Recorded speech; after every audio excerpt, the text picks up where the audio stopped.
We are back here on the Blue Couches with Mike Harrell of Harrell Automotive answering those car questions on this Tuesday. Hi, Mike. Hello, hello. You stay dry out there? Trying to. Yeah.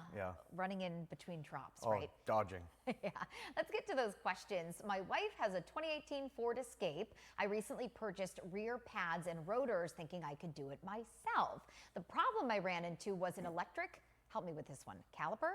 Correct. Caliper. Okay. I read the repair process, but I'm nervous to damage the caliper and make my wife's car unsafe. Am I able to do it without this fancy tool? It's coming in from Barry. Well, Barry, just to clarify, the caliper itself is not electric. The part on the caliper that is electric would be the part that actuates the parking brake. Okay. Right? We're used to have the emergency brake or the parking brake you'd pull up with a lever or push down with your foot, right?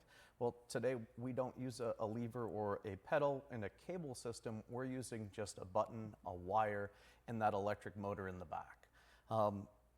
Anytime we're dealing with brakes, if you're unsure, stop and let somebody else handle it. Sure. Yeah, that's probably good advice. Yeah, definitely. To leave right there. Definitely What did you give think? somebody a call. It is doable.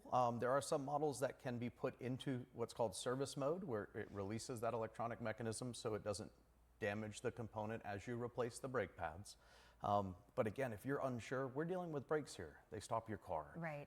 Talk to somebody or get it to somebody that knows how to handle it. And you don't want to do more damage and ending up having to shell out more money when you could have avoided that. And those components on the back of that caliper are quite costly. Okay. They can be.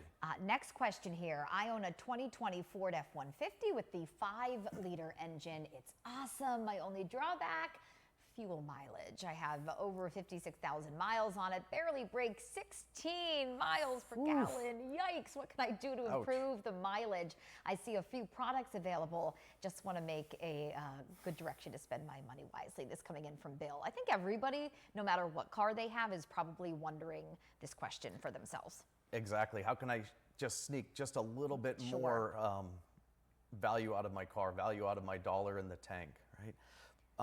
Bill, with over 50,000 miles and it being a 2020 Ford, it's most likely a direct injected motor. I would suggest making sure you're up on your maintenance, your regularly scheduled maintenance, as well as perhaps taking a look at clearing off some of the carbon that can build up on our intake valves on those direct injected motors. Okay. That can be a problem as well, but I certainly would make sure that you have all your maintenance up to stuff, because that's the best thing that we can do. Okay. Making sure our tires are good and inflated, making sure that if there's a fluid or a component that needs maintained, that it's been replaced to allow that motor and the car to drive and run at its optimum efficiency. Okay, and what about the automatic stop at the traffic lights? Those things drive me crazy, but do they really help to conserve fuel? They do conserve fuel. Okay.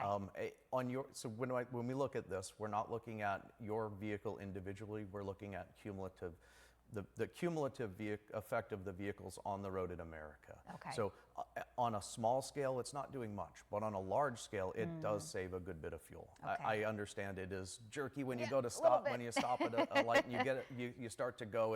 It doesn't feel great or sound great, but it certainly is what it's designed to do to give you the best fuel economy. We love your questions. Submit them there. ask@yououghtaknow.org, and Mike will be back next Tuesday to answer the next round. So good to